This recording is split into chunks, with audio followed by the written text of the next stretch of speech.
Steve, it will be a smaller inauguration ceremony, but they're still having one in person. And let's be honest.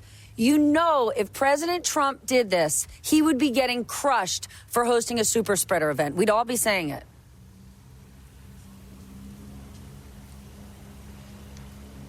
Well, this continues a tradition, Stephanie, that began in 1797 when John Adams succeeded George Washington and became the second president, and power transferred peacefully for the first time in this country's history under a constitutional order.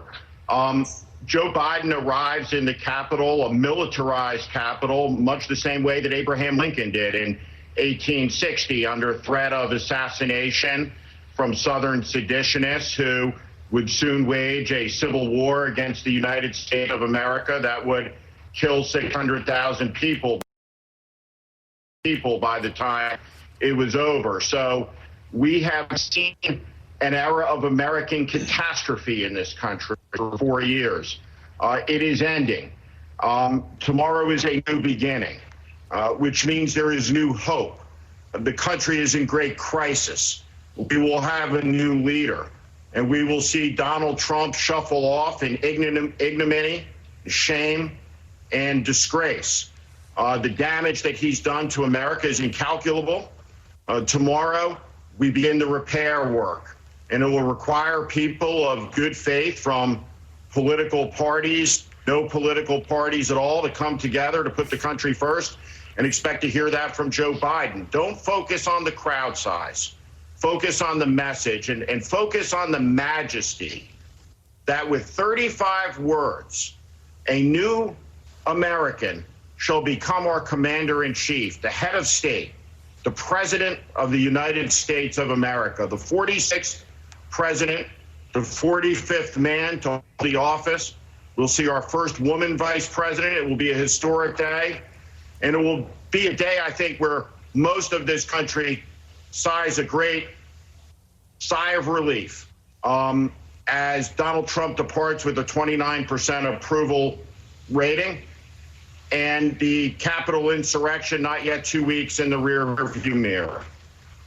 Always a history lesson. In another life, Steve Schmidt was a beloved high school social studies teacher. I got to ask you this, Robert. Trump wants to have this big military send-off, a band, a 21-gun salute. Who approves this and who pays for it? Because this isn't the Trump campaign. By my estimation, this appears to be taxpayer dollars for this send-off when we've got millions of people in this country who are on food lines right now. Yeah.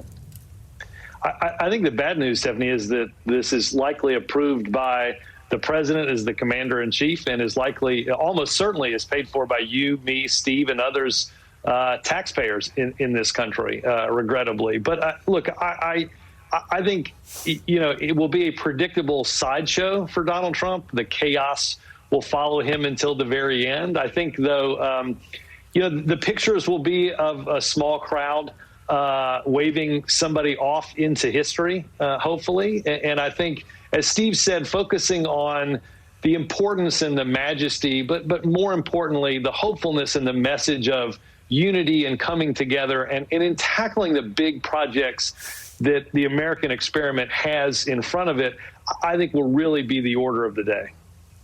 Is that going to happen, Steve? Where do Republicans go from here? As one former member of Trump's Justice Department told The Atlantic, quote, "We're about to see a whole political party do a large-scale version of the new phone, who dis? It's going to be like that boyfriend you never should have dated, the mistake that shall not be mentioned."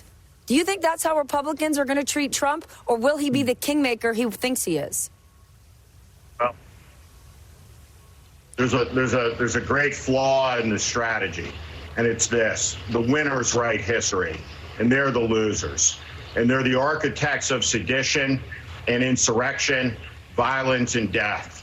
147 members of Congress, all Republicans, all white, rose to throw out millions of black votes. How many companies in this country have signed pledges in favor of racial justice, supporting Black Lives Matter? I don't see how they can ever make a donation again that goes to any of those members who sought to reimpose Jim Crow on this country. They have incited violence. They have participated in the big lie. They have poisoned democracy. The shame of the people around Trump who have participated in the shaping of the great American catastrophe over the last 4 years will be held to account. Will be held to account by the judgment of history, by the judgment of decent Americans.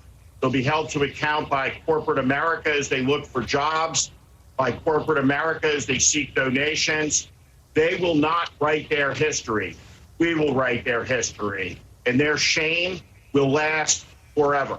They are carved like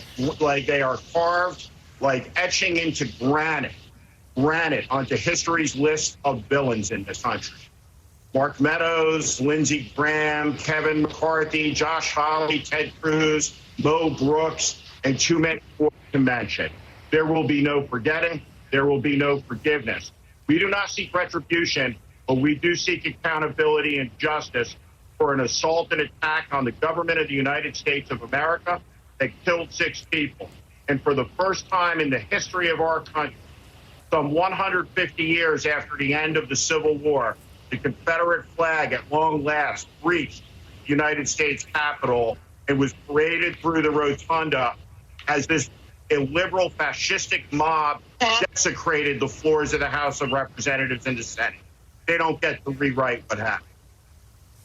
Winners write the history. Steve, Robert, thank you so much. And I've got a feeling if any of those companies try to forget, Steve Schmidt and Lincoln Project's going to remind you.